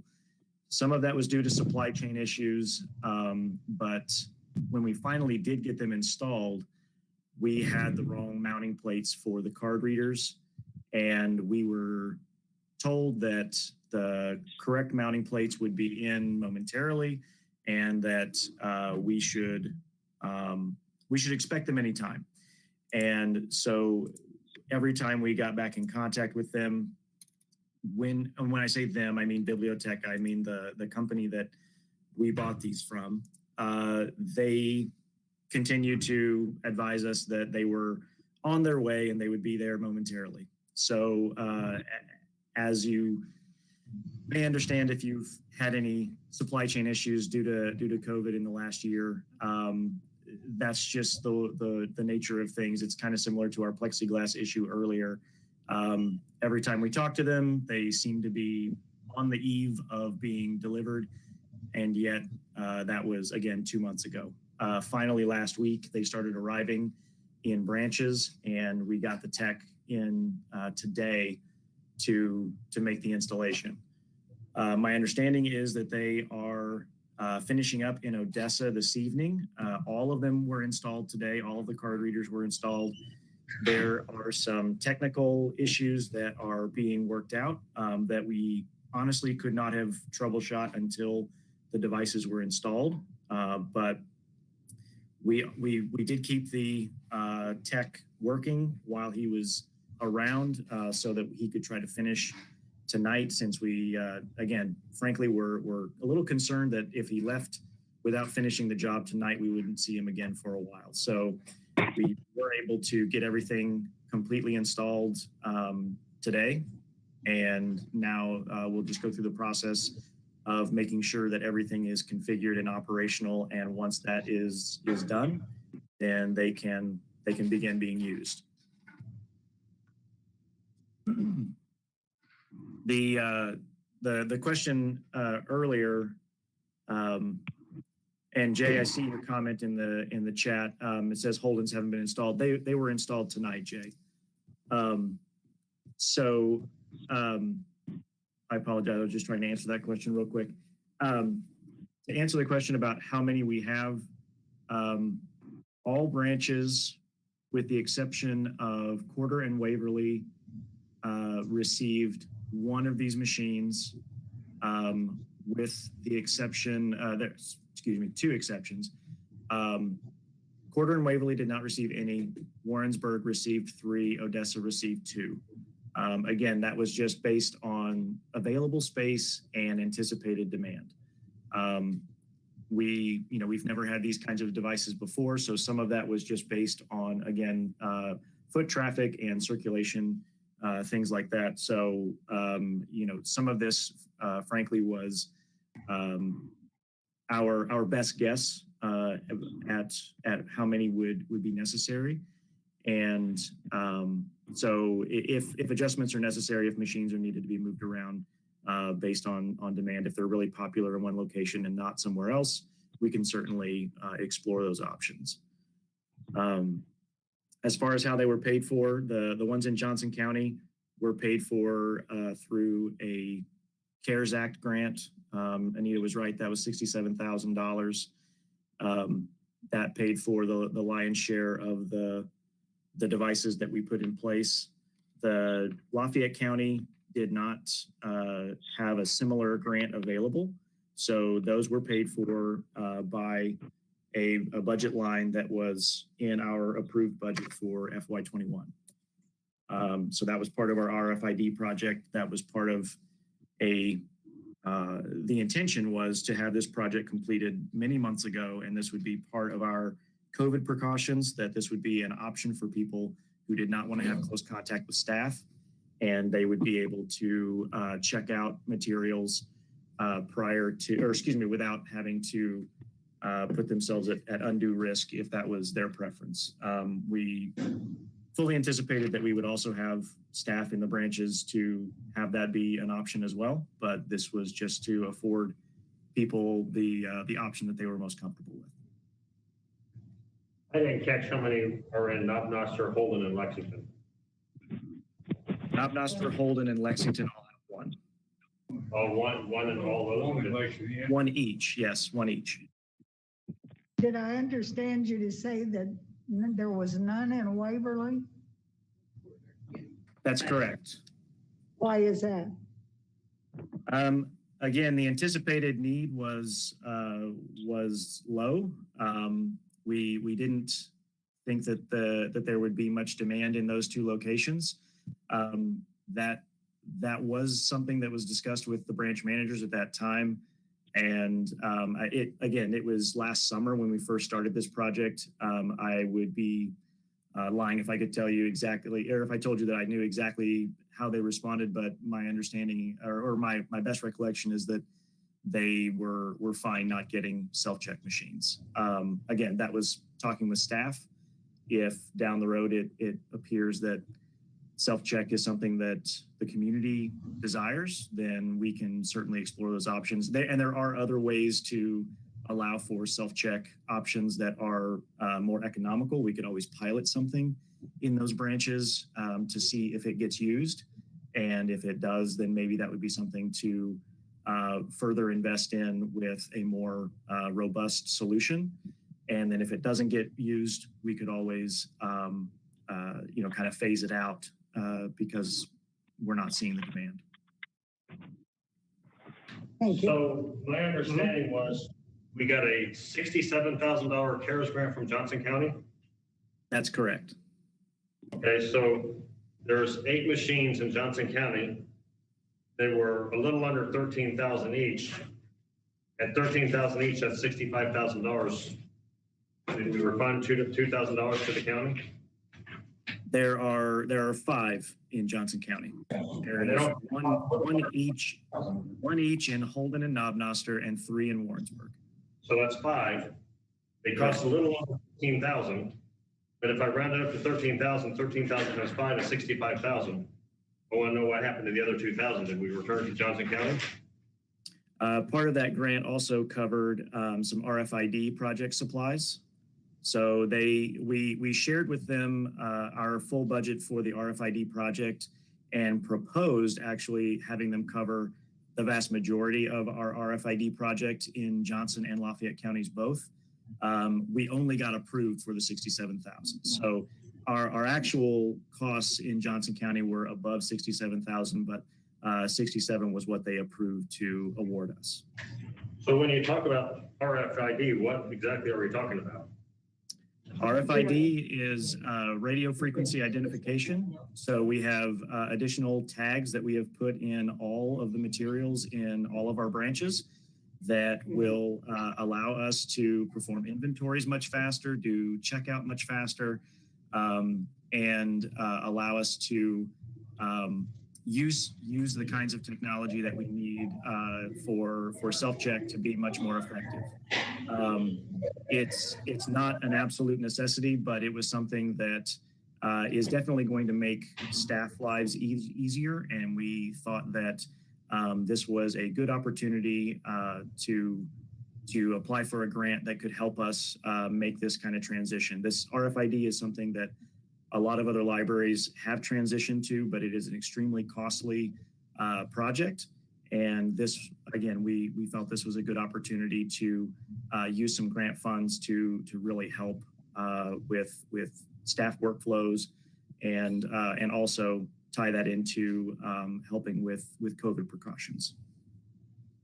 So you said that we paid for Lafayette counties out of the budget. Can you tell me what line item of the budget that was in? Honestly, I don't have the budget in front of me. Hang on. I'm looking right now.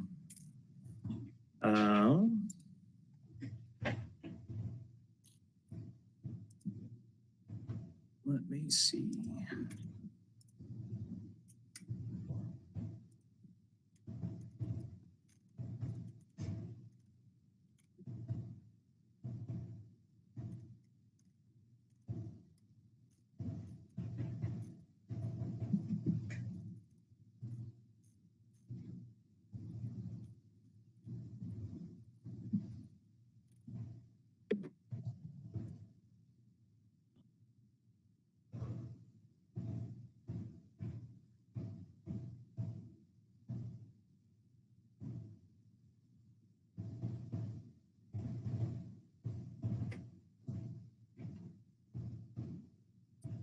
Looking at the narrative that is on the website, and I do not see it in that narrative. I am currently at home. I don't have access to the version that was presented to the board. I'm sorry, let me look in the chat. Okay, I don't see any staff offering any information in the chat.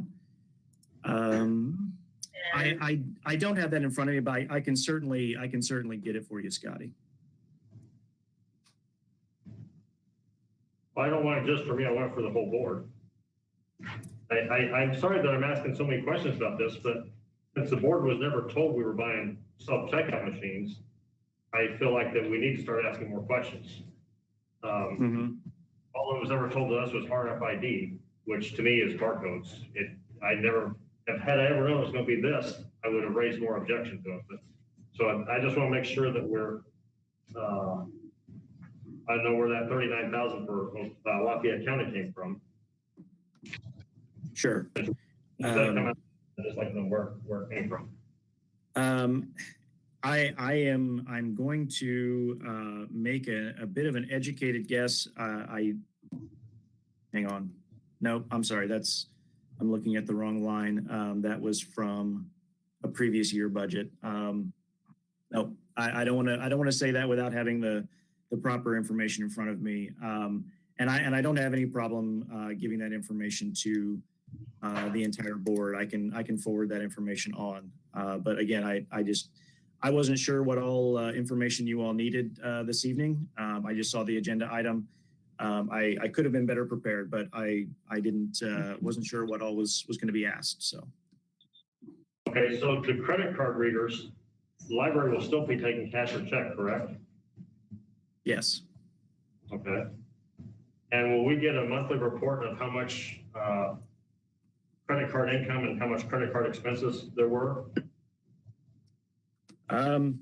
That's not something that we have normally done in the past. That's something you guys can discuss if you want to request that. We've never taken credit cards before, have we? Yes, Yes. We have? several years now. Okay. I'd like to see that as part of the report monthly, what our credit card expenses are versus how much income we're taking on credit cards. If somebody comes in here and wants to put a 15-cent copy on their credit card, we're losing money. I'm just telling you. We currently have minimums. We don't allow charges below. I would have to check the documentation, but I believe it's less than $1. We do not allow them to do a credit charge. It has to be more than $1 because of that very reason. You're right. Okay. May I ask a question? I Sure. didn't put the total cost of Lafayette, how much it was for Lafayette and the total cost of what it was for Johnson County. The RFID or whatever it was. I know the machines were somewhere around 12, was it 12.9? 12,900, 12.9. 12,900. So I just rounded to 13,000 times 5 is 65,000 for Johnson County and 39,000 for Lafayette County.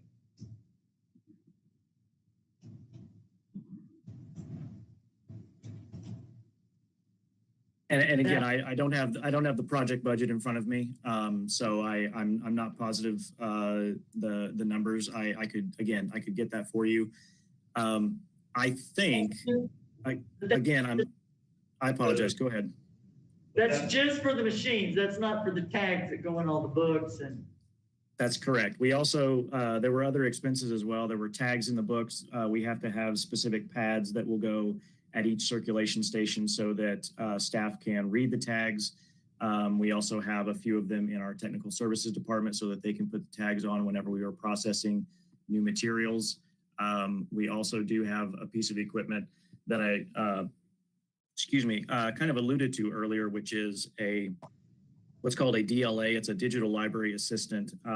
It's sort of like if you've seen someone taking stock in a retail establishment with a little gun device and it's got a screen on it. They can tell, kind of how much stock they have either on the shelf or in the back or coming on a shipment, things like that.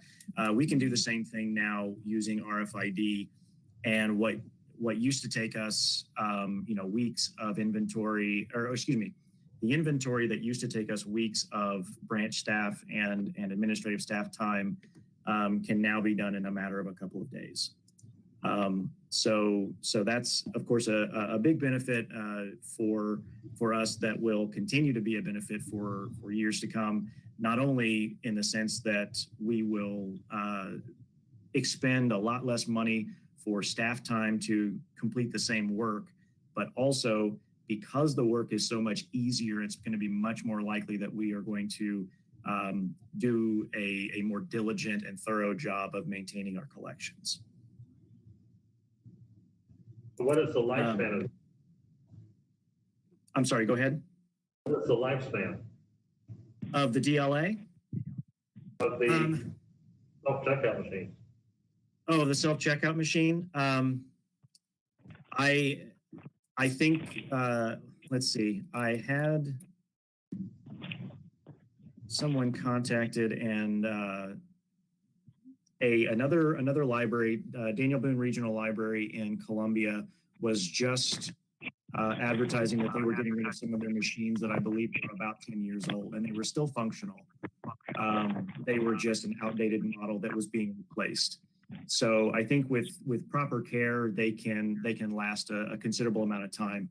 And given the fact that they are not being asked to complete a lot of really complex tasks, they're really just for maintaining a patron's account or checking in and out materials.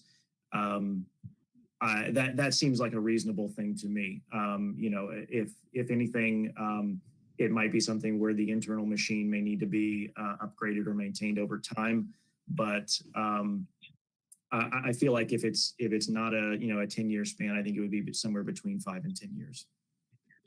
So is there proper safeguards in place that people can hack our computers? Is there proper safeguards in place to prevent someone from hacking our library accounts?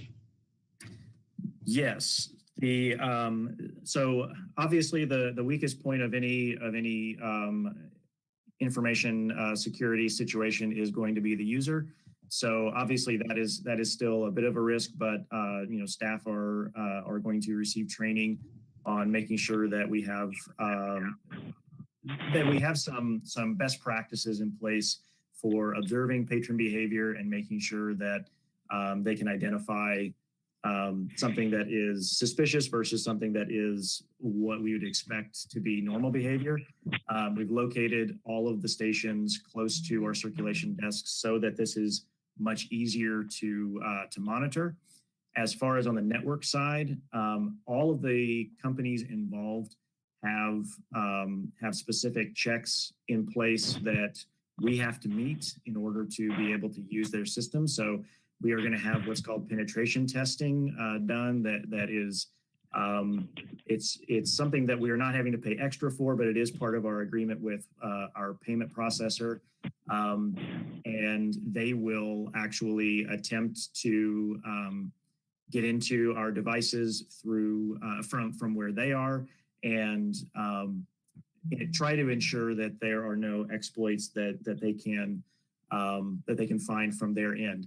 I'm sure that Roger or Luke could probably give you a more thorough explanation of exactly how that's done, but of course it's in their best interest as well that nothing gets hacked. All of the traffic that goes over our network is encrypted, so if something were to be intercepted over our network, it would not be human legible. It would be something that they would have to have extremely sophisticated equipment and a lot of time to be able to actually use in any meaningful way. Right. And even then, there are fraud protections in place on the user end as well. Sorry, go ahead. In reference to PCI compliance credit cards, I was talking about, can somebody hack the system and get my library card number and check out a bunch of books in my name? Right. So each system does have two separate internet connections, so that the credit card traffic and the patron data is separated. That's for that very reason, so that those two pieces of data do not end up intermingling, or that there are not risks involved in those two channels being mixed. As far as whether or not someone can hack it and get information, I think there's a certain amount of risk in any device that we use. I think that, we have a mobile app, and it could be placed on anyone's phone. We have an OPAC that is on the internet. We have computers that are using a client that is on the internet. There are lots and lots of ways that there are lots of points in our system and in virtually every system in 2021 that you could have an attack of some sort, but we have taken every step possible that we can to mitigate those risks. And I wouldn't be putting something in our branches that I felt was a significant risk. I just asked because I want to make sure those bases are covered. Sure, I understand. Anyone else have any questions about the machines? Well, so, I'm sorry, but they should be operational when? Well, again, the biggest delay has been because of the supply chain issues, and I understand completely that whether it's branch staff or patrons being frustrated that they're not in place, I would challenge them that I have to be more frustrated than they are, because this situation has been extremely problematic for us on our end as well. Communication has not been good. I was contacted by a new customer service rep from Biblioteca the other day, and I told them in very certain terms that we would not be doing business with them again. That's not to say that we wouldn't have similar technology somewhere, but we are certainly not pleased with the way they have handled their end of this situation. That being said, to answer your question, we now have things in place so that we can start troubleshooting our end of the problems that we're experiencing, but we just started experiencing those because they were just installed. I would not feel comfortable saying, that a time frame without having a lot more time to have the IT department looking at and working with our third-party vendors to say where the cause of the issues that we're having now are. I don't anticipate it being a long time, and I anticipate it being a priority for us and for our third-party partners. But again, I would love for it to be a very short period of time, but I really don't want to give a date simply because there's just so much that we don't know about what's going on right now. So, I apologize. I didn't catch the question. We've already paid for these, and the supplier can't give us a date as to when they're going to be ready. That doesn't that was me. They're ready. We just have to make sure that everything is configured properly. So again, I'm not happy with them either, but it's a piece of technology, and anybody that's used a piece of technology, it's complicated, and it's something that is fairly difficult to predict, and things change. I'm sorry, Kyle, but I'm not buying that. These machines, they are in libraries everywhere. They should just plug it in. Well, should is one thing, and is something else. So, I'm not trying to sell you anything. You can either believe that or not. That's fine. But that's the fact of the matter. So, I don't understand why this is not operational. I mean, it's not like we're the test case. They just built this thing and they're trying to figure out how to make it work. They should already know how to make it work. I've explained it as best as I can.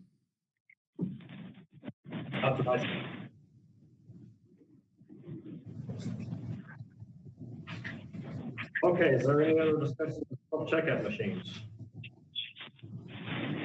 Okay, we are in need of a new board member for Lafayette County. We're also in need of a new foundation board member for Johnson County. So if we are there any suggestions for Lafayette County? I've talked to some people, but nobody seems interested. I don't live in Lafayette County, but I have a contact of a person that I think would be really good. She lives in Odessa, in the Odessa area, which is an area we don't have much representation from, I don't think. She's a retired social worker, has been involved in schools and different community activities. And I think she would be a good person. So do we have applications readily available to? That's a good question. I can sure send them. Oh, they Sorry, are this is online. Sarah. This is Sarah. If you just go to the trailslibrary.org website and go to the Board of Trustees page, there's a big link at the top with the application. They can download it from there. Or we can print it off here and give you some copies. Thank you. Mm-hmm. Thank you, Sarah. And then we also need, and this board needs to appoint a member to the, someone to the foundation board. So if we can, that would be from Johnson County.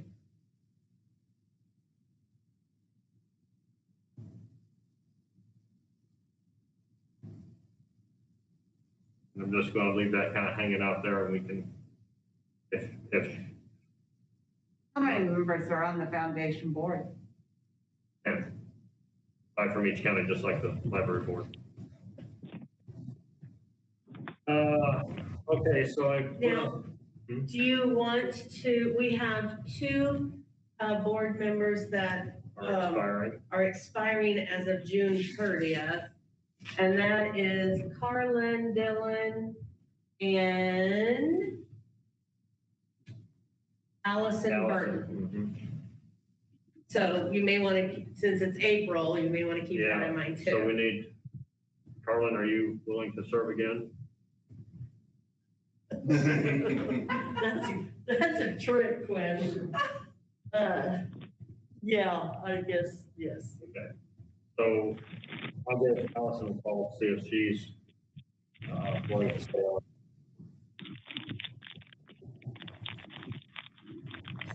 Okay, so the next up, Well, someone should talk about, she doesn't show up very often. no, she doesn't. And you know, it used to be, I'm pushing along, I mean, my wife is gone, if you wasn't here, you know, you missed a couple straight times, you almost got pushed off the board. Our policy. Huh? Don't we have a policy that I don't says? know. I think the policy is three meetings. Three misses it. But that's fine, don't worry about it. I mean, I'll talk to her. Just I mean, might want I'll to talk make to her sure and see if, she's you know, gonna be that she, on the 10. I know she works, she's at school. She was here last she was here via phone last time, yeah. Yeah, she's been on last time, so. Next up item is, are we going to require staff to be vaccinated? And I think that we need to discuss that. I don't think we can legally do that. I don't think we can either. It's a slippery slope. I'm just asking. Yes, you can. You can force them to do it? No. I would check with Doug about that. Did you say yes, Judy? I'll give Doug a call. I think we can. I'll give Doug a call. I just want to put this out there for the board to discuss. We don't have to go into any detail. Well, I think it's a good topic and not necessarily in making people do it, but it would be helpful, as I said earlier, in our reopening plan for you, how many of our staff have had vaccinations? We do allow staff to take the time to go get vaccinated if they so desire. Now, they do have to either use PTO or they make that time up. Like I do it over my lunch hour. I go Friday for my second shot. And, but we do let people have the time off when they can get the appointments. I'm so And glad. so we're encouraging that, but we do have some staff members, a few, that are not willing to get vaccinated. My sister works at a hospital and they said that they could not force the staff to be, I don't know, I never checked into it, but that's what they said at the hospital, that they could not. Well, and I go back to. Even the military can't force No, them to take it. So I don't think legally we can. I'll get a definitive answer from Doug, report back. that's a good idea. Um, You would a teacher, I don't think the teachers. are No, required to do teachers it. don't have to. No, they can't don't. force They- And- a lot of them and have in place, children. But some didn't want. Children coming into kindergarten do not have to have vaccination. Sadly, but that's Okay. my any opinion. vaccination or a COVID vaccination? Well, I'm talking about measles, mumps, rubella, all of those kinds All of the vaccines. others. Kindergartners don't have to have that anymore? The school district requires or asks that be, but we do have people who object to it. Oh, goodness. And so we're seeing, we're seeing whooping cough come back and a lot of different things. We might as well move back to the. And I will just say the vast majority have those shots, Yeah. but we still, Okay. Okay, Next one was me. The next, the meeting locations for June uh-huh. and for fiscal year. And on the agenda, I listed the dates wrong. It should be for fiscal year 2022. And I just wanted to have a discussion with the board that our June meeting is currently scheduled for Lexington. Lexington is in the basement where we would have room big enough to spread out like this. But I'm afraid our phone system will not work in Lexington in that basement.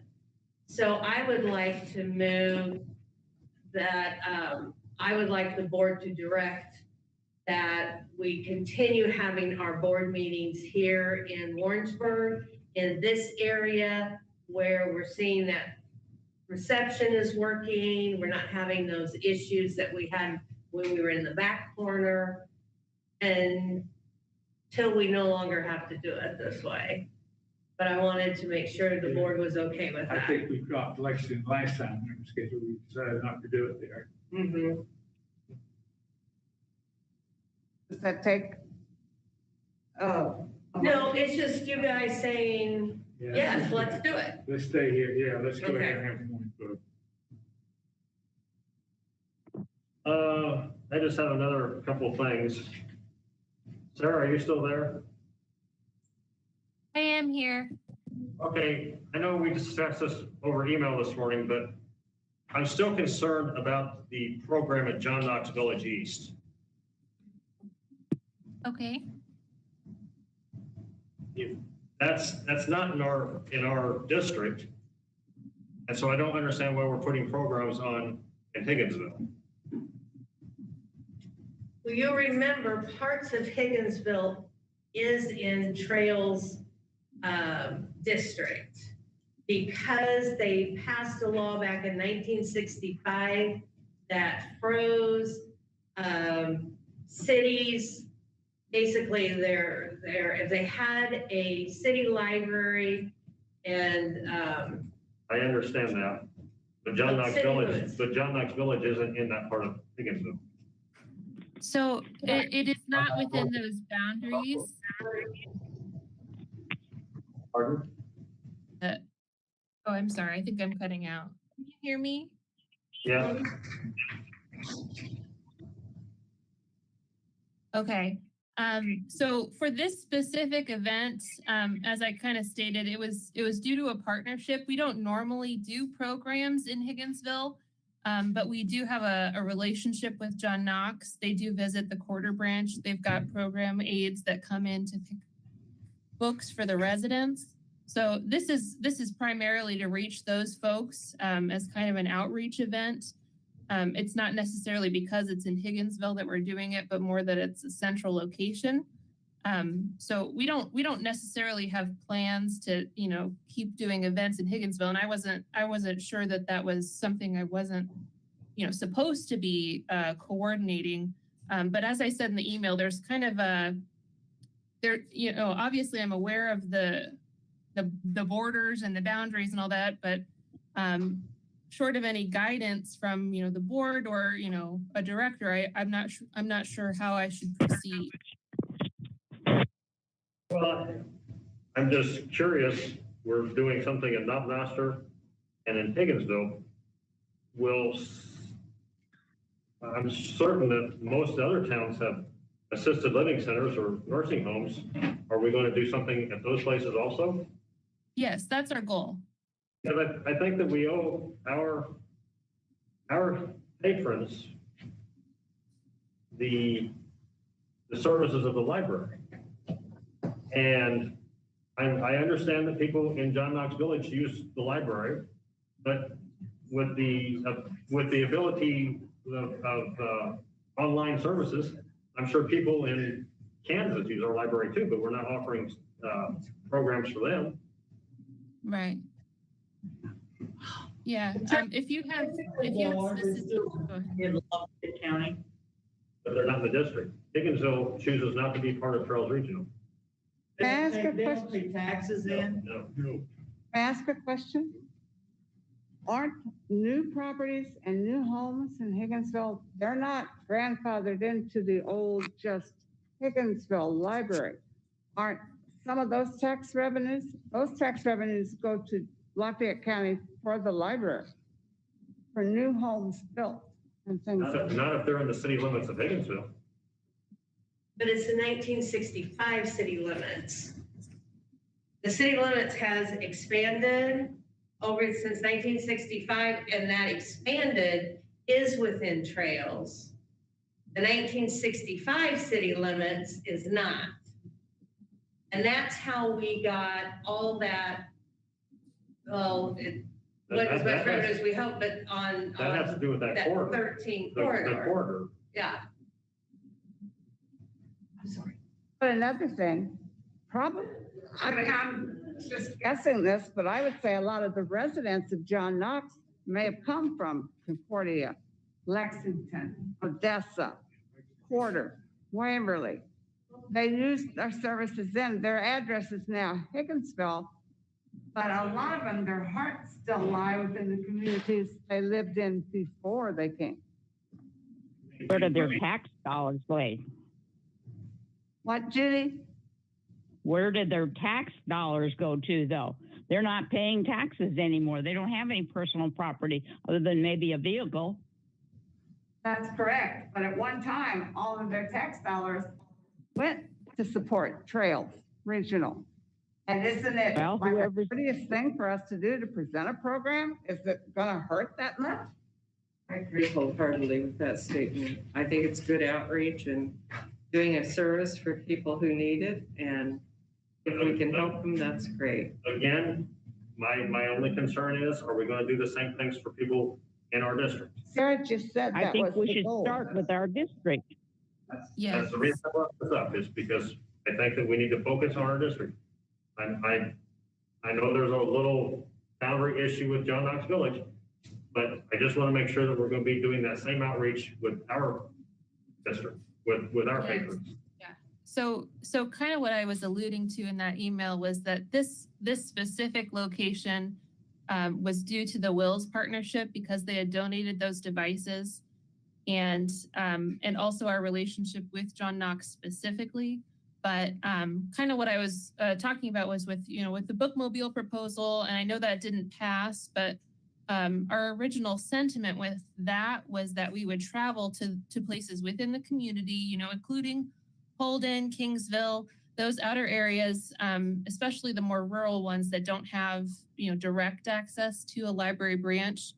And so our goal is to do that in those communities as well. These are just kind of our stepping off points.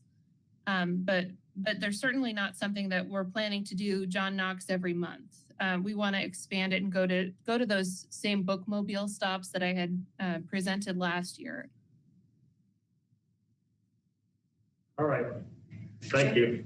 Thank you, Sarah. I have a couple of announcements if you were done with yours. Okay. Just kind of some updates. Last month, I talked about the Holden door, the key not working. It is now fixed. They had to put in a whole new lock system, so we had to get all new keys. So that is done.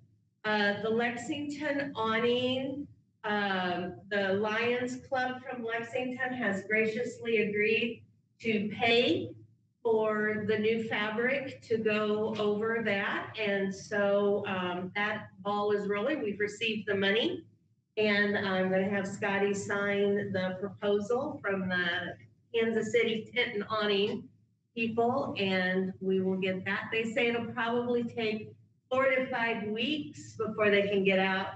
So hopefully we'll have the awning up before the heat of July. Fingers crossed.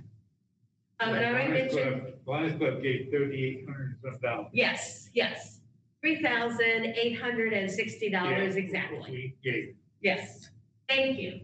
Thank you, thank you. I really talked hard to some members. They all, okay, we'll do it. Yay. Now, I got a question.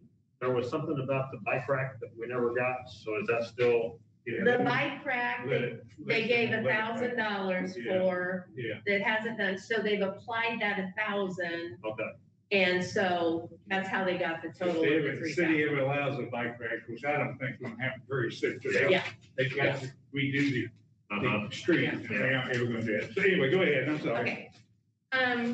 The other thing is Concordia's back parking pad. Remember last month I said we need, because asphalt has gone up so dramatically, that if to have it refigured, and if it came under 20,000, we would start the project. Unfortunately, it came in at $21,495.85. So it is over what we had budgeted. So I haven't started it. I did ask Scotty if we could put it on old business and see if he wanted to go over what was budgeted. He suggested that we wait until prices come down. But if you would like to see the Gordian bid, they did break it down, Carlin, like you asked, into exactly how the money is broken down to. $14,000 is asphalt alone. It was a shocker. Well, the bid was originally 9,000 something. Then Yes. it dropped to 6,900. And then it went back up to 9,000 something. And now it's at what, 21? That's a 21. big jump. Mm-hmm. It's the asphalt. Asphalt is 14,000. And the whole job last time was 9. It's not that big a parking lot. I know. Can you imagine how expensive that highway is in front of the store? If asphalt's that much Yeah. expensive? Yeah. So anyway, I just wanted to bring you all up to date that I guess that now is on hold. Unless we want to put it on the agenda for next month and talk about it. I don't know. I think the price of asphalt will come down. Yeah, And I went to Concordia and I looked at the parking lot. And it does have some divots in it, but it's where they park all the time. I don't think it's a do or die. It's not like Knob Noster. It's not like, it's complete breakdown of I think we could put it on hold, really. I think so. I think so too. I make a motion that we put it on hold. Well, Well, we do I don't have to really make a have a motion because we're in discussion and announcements. All right, there you go. Because it's It's not over. on the agenda. If there's nothing else, I will call for a motion to go into closed session. I move to go into closed session. I'll second. I'll second. We have a motion and a second to go into closed session. Make a roll call vote. Okay, Fern has left. I don't know if we have a quorum. We have 1, 2, 3, 4. Judy's still on. Oh, and Judy's still on. Okay, so we do. But will we be live if we keep Judy? Do what? You're by yourself, aren't you, Judy? Yes, Okay. Now, She's not alone in the call. She's not. Yeah. right, She's is there on any mine. way we can keep her on loop? I'd have to make a new one. I can kick everybody else out, depending on how you want that to go. Who else is, Could we have Judy just call one of our cell phones? Right now, Kyle is still in, Karen Shern, and Billy Stone are still. Okay, but that'll be leaving, but they have to leave, so. right? Yeah. They shouldn't leave on their own. Billy's gone now. Hi, Billy. So did we approve to go and close it? So can I? Okay, well, I'll go ahead with the vote. Carlin Dillon, Yes. Maureen has left. Georgia German. Yeah. Ron McMullen. Yes. Judy Tyler. Yeah. Judy Walter. yes. Scotty Walker. Yes. Motion passes. I can't count.